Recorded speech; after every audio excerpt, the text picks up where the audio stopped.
Welcome to MetaPod, the podcast where we discuss operational execs and organizations that make and move stuff, and our common headaches, digital transformation, the forever labor shortage, and doing more with less. And now, the host of MetaPod, Ron Crabtree. Welcome back, Meta friends. I have a treat for you today.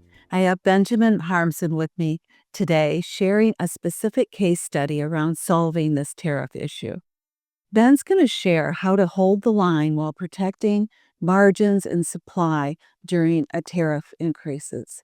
He has some great insights, and specifically, he'll share with you the type of results to expect when tackling your supply chain challenge. To get us started, Ben, could you tell us a little bit about yourself and give us some background on the company behind this case study that we're exploring? Certainly. So I am a master black belt in Lean Six Sigma and a supply chain professional for 20 plus years. Grew up in the distribution and supply chain world and have dealt with many different industries. So in this particular case study, we were an aftermarket automotive manufacturer and distributor, sourcing the majority of our products from overseas. Yeah, and then distributing obviously through North America, mainly in the United States. Yeah. So obviously, being overseas, there were some tariff considerations. Yes, certainly. So could you share with our audience what 3 to 5 actions you took to help solve their supply chain and cost issues? Or what steps did you take to achieve, getting the customer back on track? So we looked at it at the SKU level. Did a detailed SKU level analysis, if you will, quantifying the landed costs and the increases, so the tariffs and the freights and the duties, that were included in all of that.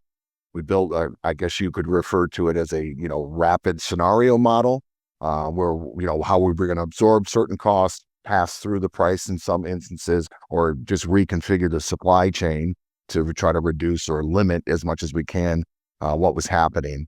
So we did engage ultimately alternate suppliers in Vietnam, Mexico. We actually had manufacturing in Mexico already and in the United States.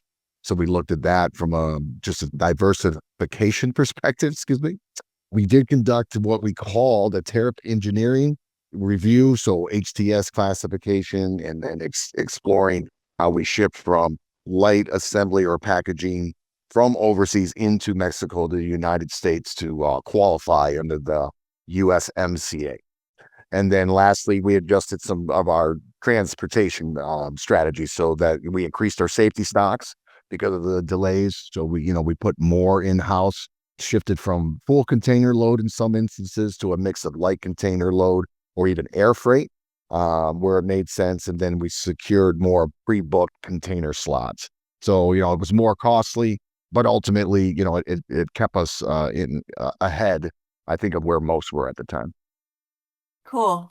You mentioned something, and I've been hearing from our other meta experts that quite repeatedly that modeling or, that type of thing is really important, especially risk modeling. And why do you feel that's important? And how can an organization achieve good success if they don't do modeling? Well, if they don't do modeling and they achieve it, I'm probably got a little lucky. So that's good. But I think the benefit, because it's nobody has a crystal ball. We don't know what we don't know, so assumptions do have to be made, and so it's okay to assume some things, and several things for that matter, and plug in the data or put that information into the model, if you will, so that you can assess just how large the risk is. I mean, an FMEA, failure mode effects analysis, is a great tool. I don't know if it works for all things, but it'll at least help you target those things that you really need to take a deeper dive in. Because if these things happen, the weight or the risk to the business is so significant that you've got to have a contingency in place. So for us and for any industry for that matter, being able to maybe, forecast or live in that hypothetical a little bit of what could be, especially after COVID and the tariffs and everything that's happened over the last few years, is certainly highly recommendable for folks to do. Great. Thank you for sharing that.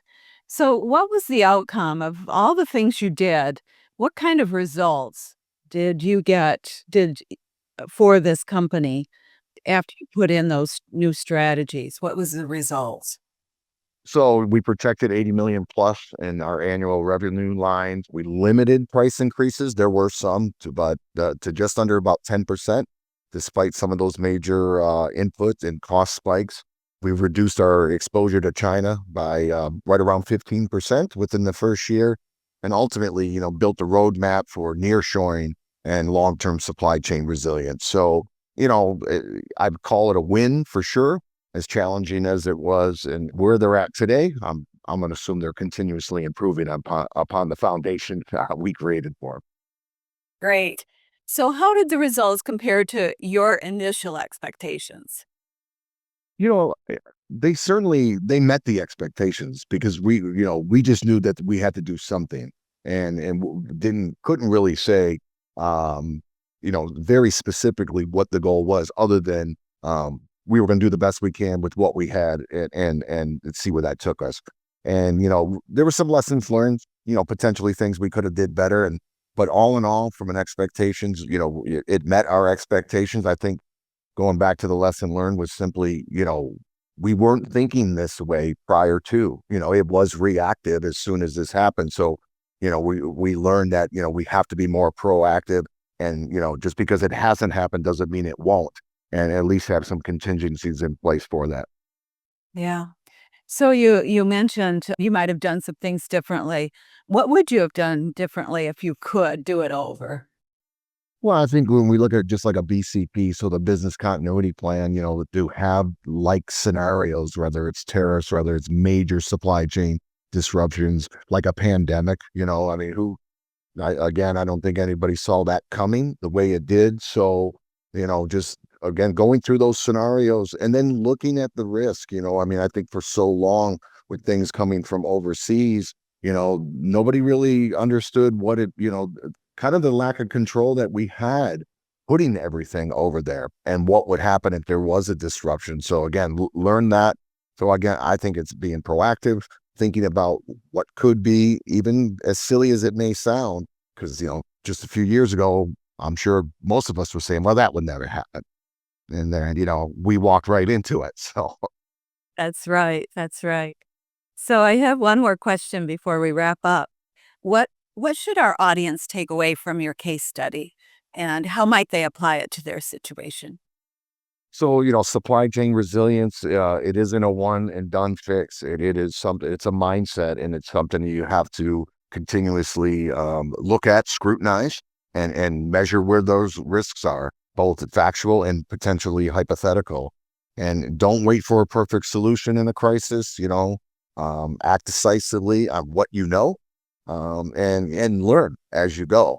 But certainly got to take action, and then balance the short term versus the long term. Long term strategy, got to be looking at those things, and ultimately, I think you come out stronger. Awesome. Thank you. So that pretty much wraps up all the questions I have for you. I want to say thank you for coming today and joining us and sharing with our audience your accomplishments and how you've made the problem with tariffs really uh, allow the company to be stronger because of that. So thank you. No, thank you. My pleasure. Awesome. So now, before we completely leave, I have a couple more questions to ask to wrap up for a written version of this. So, what would you say the skills were? What kind of skills did you need to do that project? So, data analytics, scenario modeling, supplier negotiations, trade compliance knowledge, and leading under pressure, right? Is what I would say. You got to have a little grit in you, and of course, that's all things supply chain. You got to be gritty. That's true. And so that wraps us up. And I Okay, great. really appreciate your time. Before you go, Meta friends, if you want to connect with Ben Harmsen, you can reach him at Meta Expert's website. That's METAEXPERTS.com. click the Find a Meta Expert tab, and in the keyword search, type Harmsen. That's Harmsen, and you'll access his profile there. Or you can call us at 734-425-1455, extension 102. And that's for Amy Kitchen, our Director of Strategic Growth, and she'll make sure you get connected with Ben. Thank you, and have a wonderful day. Thank you for joining MetaPod. For requests on topics or to ask questions, you can connect with Ron Crabtree 3 ways: via email at metapod@metaexperts.com, via LinkedIn, or by calling him directly at 734-425-1455, extension 103. Lastly, if you love the show, please consider leaving a 5-star review on your favorite podcast app.